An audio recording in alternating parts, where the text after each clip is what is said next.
ሰላም ሰላም የፀሐይ አካዳሚ ቤተሰቦች እንዴት ናችሁ? በያላችሁበት ሰላማችሁ ይብዛ። በዚህ ቻናል አማርኛ፣ እንግሊዘኛ፣ ሂሳብ እንዲሁም ሌሎች የትምህርት አማራጮች ከጀማሪ እስከ ከፍተኛ ድረስ እያስተማርን እንገኛለን። ቻናላችንም አዲስ ስለሆነ ላይክ፣ ሼር፣ ሳብስክራይብ በማድረግ ቪዲዮውን እዩት።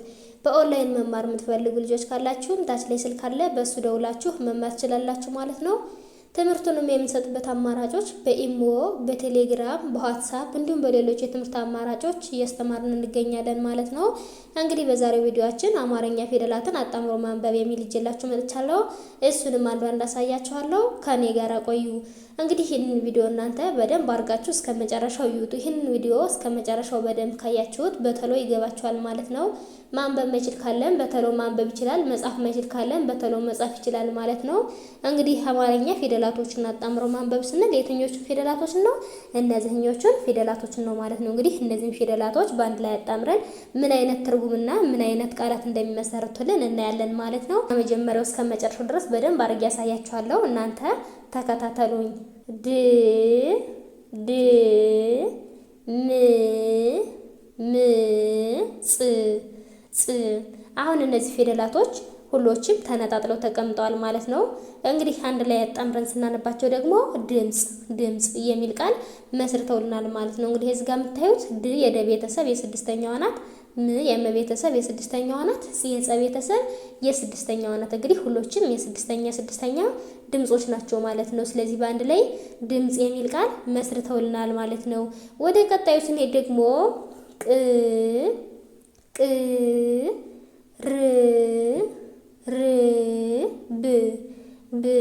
እነዚህ ፊደላቶችም እንግዲህ ተነጣጥለው ተቀምጠዋል። እንግዲህ እነዚህም በተመሳሳይ በአንድ ላይ ተጣምረው ሲነበቡ ቅርብ ቅርብ የሚል ቃል መስርተውልናል ማለት ነው። እንግዲህ እዚህ ጋር ቅ የቀ ቤተሰብ የስድስተኛዋ ናት። ር የረ ቤተሰብ የስድስተኛዋ ናት። ብ የበ ቤተሰብ የስድስተኛዋ ናት። እዚህ ጋር በተመሳሳይ ሁሎችም የስድስተኛ ድምጾች ናቸው ማለት ነው። ስለዚህ በአንድ ላይ ቅርብ የሚል ቃል መስርተውልናል ማለት ነው። ወደ ቀጣዩ ስንሄድ ደግሞ ግ ግ ብ ብ ር ር።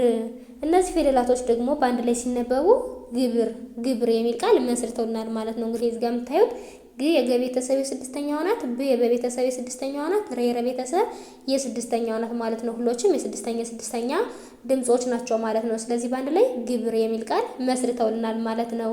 ወደ ቀጣዩ ስንሄድ ደግሞ ዝ ዝ ና ና ብ ብ። እንግዲህ እነዚህ ፊደላቶች ደግሞ በአንድ ላይ ሲጣመሩ ዝናብ ይላል ማለት ነው። እንግዲህ ዝ የዘ ቤተሰብ የስድስተኛዋ ናት። ና የነ ቤተሰብ የአራተኛዋ ናት። ብ የበ ቤተሰብ የስድስተኛዋ ናት። ስለዚህ በአንድ ላይ ዝናብ የሚል ቃል መስርተውልናል ማለት ነው። ወደ ቀጣዩ ስንሄድ ደግሞ ክ ክ ብ ብ ር ር። እነዚህ ፊደላቶች እንግዲህ ደግሞ በአንድ ላይ ሲነበቡ ክብር የሚል ቃል መስርተውልናል ማለት ነው። እንግዲህ እዚህ ጋር የምታዩት ክ የከ ቤተሰብ የስድስተኛዋ ናት። ብ የበ ቤተሰብ የስድስተኛዋ ናት። ረ የረ ቤተሰብ የስድስተኛዋ ናት። ሁሎችም እዚህ ጋር የስድስተኛ ድምጾች ናቸው ማለት ነው። ስለዚህ በአንድ ላይ ክብር የሚል ቃል መስርተውልናል ማለት ነው።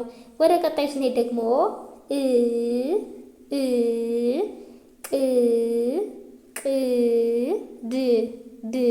እነዚህ ፊደላቶችን በተመሳሳይ በአንድ ላይ ሲጣመሩ እቅድ እቅድ የሚል ቃል መስርተውልናል ማለት ነው። እንግዲህ እዚህ ጋር አ ቤተሰብ የስድስተኛዋ ናት። ቅ የቀ ቤተሰብ የስድስተኛዋ ናት። ድ የደ ቤተሰብ የስድስተኛዋ ናት። ስለዚህ በአንድ ላይ እቅድ የሚል ቃል መስርተውልናል ማለት ነው።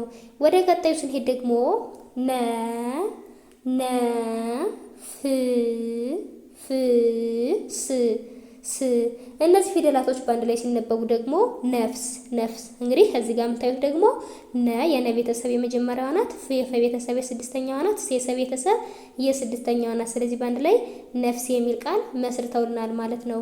ወደ ቀጣዩ ስንሄድ ደግሞ ድ ድ ጋ ጋ ፍ ፍ።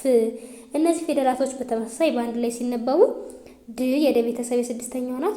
ጋ የገ ቤተሰብ የአራተኛዋ ናት። ፍ የፈ ቤተሰብ የስድስተኛዋ ናት። ስለዚህ በአንድ ላይ ድጋፍ የሚል ቃል መስርተውልናል ማለት ነው። እንግዲህ እንደ አጠቃላይ በዛሬው ቪዲዮአችን እነዚህን ፊደላቶች በአንድ ላይ አጣምረን እነዚህኞቹን ቃላት መስርተናል ማለት ነው። እንግዲህ በቀጣይ ቪዲዮ እስከምንገናኝ ድረስ በያላችሁበት ሰላም ቆዩልኝ።